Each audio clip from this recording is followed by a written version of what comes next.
Old is gold అనే విధంగా సేంద్రియ రైతు బజార్ను, ఆర్గానిక్ ఉత్పత్తులను స్వయంగా రైతుల నుంచి మరి తీసుకొచ్చి ప్రజలకు చేరే విధంగా ఉండాలని ఈ కెమికల్స్ సంబంధించి పెస్టిసైడ్స్ సంబంధించినటువంటి ఫుడ్ ఆర్గానిక్ లేదు, వాటికి ఇంజక్షన్లు వేస్తారు.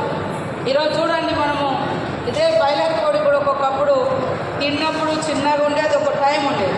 ఇప్పుడు ఇంజక్షన్ వేస్తే అది వండితే పీసులు పీసులు ఉడితే టేస్ట్ ఉండలేదు కొన్ని చోట్ల. అట్లనే కూరగాయలు కూడా టేస్ట్ పోతుంది, టేస్ట్